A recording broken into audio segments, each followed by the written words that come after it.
बहुत समय पहले सूर्यगढ़ नाम का एक सुंदर और समृद्ध राज्य था। चारों ओर खुशहाली थी, हरे भरे खेत, रंग बिरंगे बाजार और खुशहाल लोग। उस राज्य के राजा वीरेंद्र बहुत न्यायप्रिय थे और रानी मीरा अपनी दया और प्रेम के लिए पूरे राज्य में प्रसिद्ध थीं। लेकिन उसी राज्य के किनारे बसे एक छोटी सी गांव में एक गरीब लड़का रहता था, जिसका नाम था आरव। आरव के पास ना अच्छे कपड़े थे, ना बड़ा घर, लेकिन उसके पास एक ऐसी ताकत थी जो पूरे राज्य में किसी के पास नहीं थी: तेज बुद्धि। बचपन से ही आरव बहुत समझदार था। जब भी गांव में कोई समस्या आती, लोग उसी के पास जाते। कभी किसी किसान की बैलगाड़ी टूट जाती तो आरव उसे ठीक करने का उपाय बता देता। कभी कुएं का पानी रुक जाता तो वो उसका कारण ढूंढ निकालता। धीरे धीरे गांव वाले कहने लगे, एक दिन यही लड़का बहुत बड़ा काम करेगा। लेकिन फिर एक दिन सूर्यगढ़ पर बहुत बड़ा संकट आ गया। राज्य की सबसे बड़ी नदी, जो पूरे राज्य को पानी देती थी, धीरे धीरे सूखने लगी।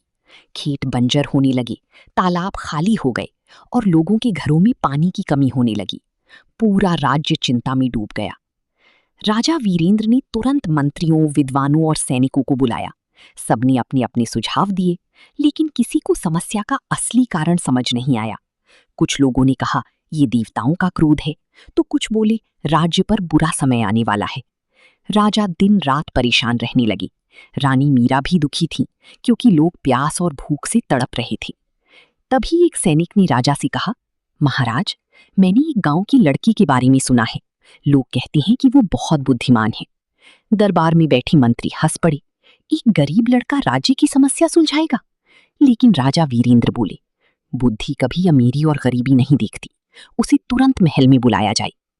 अगले दिन आरव महल पहुंचा। उसने साधारण कपड़े पहने थे, लेकिन उसकी आंखों में आत्मविश्वास था। राजा ने उसे पूरी समस्या बताई। आरव ने ध्यान से नदी का नक्शा देखा। कुछ देर सोचने के बाद वो बोला, समस्या नदी में नहीं है महाराज, समस्या पहाड़ों के पीछे है। पूरा दरबार हैरान रह गया। राजा ने तुरंत सैनिकों को तैयार किया और आरव के साथ पहाड़ों की ओर निकल पड़ी। कई घंटों की यात्रा के बाद वे नदी के स्रोत तक पहुंची, लेकिन वहां का दृश्य देखकर सभी की होश उड़ गए।